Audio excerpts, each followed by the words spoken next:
Matt, we've got a really interesting fight coming up at 145 pounds. Yes, 145 pounds between the former Cage Warriors champ, Chris Fishgold, who's taken on a really tough out in Jared Gordon, a guy that's competed against some really top level guys at 55. And while his UFC run hasn't been great, win over Hackman Diaz almost 3 years ago. Loses to Carlos Diego Ferreira, Joaquim Silva, and Charles Oliveira. A win with Dan Moret sprinkled in there. The trouble is, Hackman Diaz and Dan Moret, not UFC guys anymore, but he's losing to some really tough competition, so it's kind of a mixed bag. In this fight, you look at it, Diego Ferreira, really good everywhere. You look at it from Joaquim Silva, an older guy in the division, but again, very well rounded. And Charles Oliveira is now all of a sudden a double threat. Because I can't say triple threat, but he's a double threat on the ground and on the feet. You really have to worry about him. That fight made no sense when they booked That it. was a weird one. For Chris Fishgold, so he gets the win over Alexander Jakobsen, who at this point, I mean, he lost to one of my favorite Cage Warriors fighters in Perry Goodwin. What's it worth to you? I don't know, but he gets the belt. Fights Calvin Kattar in his debut. That was way too much in Moncton.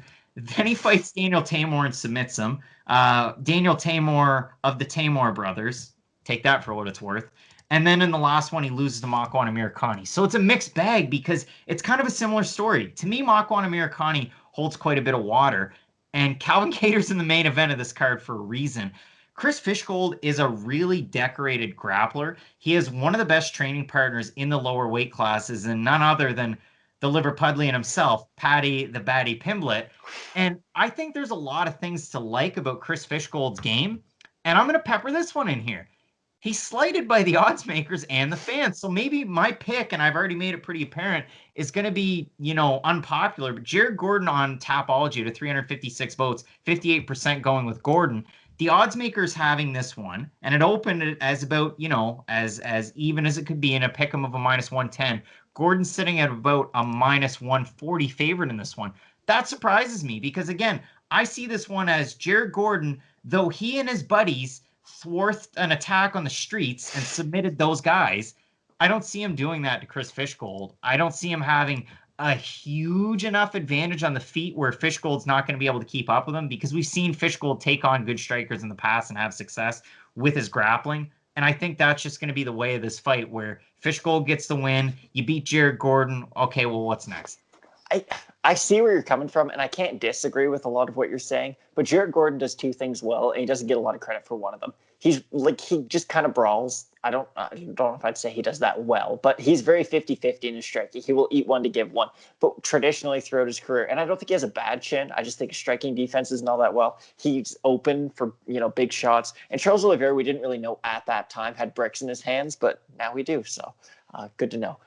Jared Gordon is a really good wrestler and a really underrated defensive wrestler. And the Hackman Diaz fight, and again, Hackman Diaz at that point in his career, you can say what you want, but he spent a lot of that time on top of Diaz, had some really good ground and pound, defended a lot of Diaz's takedowns, and then was able to implement his own grappling game. And I don't think Fishgold is good enough on the feet to keep up with the power of Jared Gordon. And it's not that Jared Gordon's this murderous puncher by any means, but Chris Fishgold is more of I wouldn't even say a volume guy. He's not much of a striker. He's more just strike to get into grappling range, strike, get into grappling range, rinse, repeat, rinse, and repeat. And I think he's going to kind of tire himself out going for those takedowns on Jared Gordon over and over and over again. And I do see Jared Gordon just kind of outlasting him throughout the fight.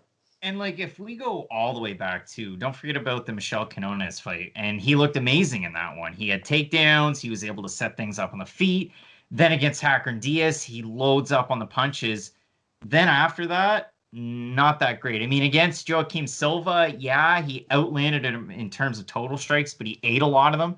And since then, it hasn't been great. I mean, Dan Moret, it was a close fight. He won a unanimous decision. So if you look at his career statistics, this is the trouble when you're looking at stats.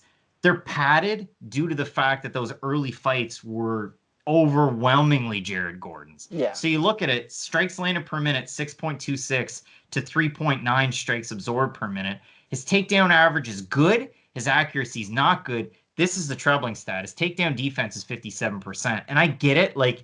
You look at it. I mean, Joaquim Silva landed one on him. Diego Ferreira didn't even need to because he knocked him out in the first 2 minutes and so on and so forth. But that's troubling, especially if Dan Moret's getting takedowns on you.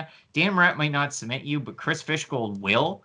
And that's what I think is going to happen in this fight. And listen, it might be a total outlier here, and I might be the outlier. I've got Fishgold to win it by submission.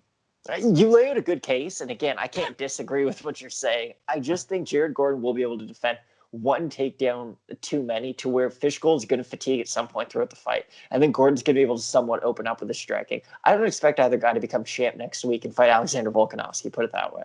Matt, I'm really looking forward to this one. I'm so glad that we keep disagreeing so I can keep the Fight Night Picks prediction trophy at my house. I could have one good week eventually. Way ahead in 2020. You're not going to want to miss the rest of our predictions for the card, including an extended look at our main event between Calvin Kattar and Dan Ige. Keep it locked in with Fight Night Picks, Matt. And as we always say, let's get into it.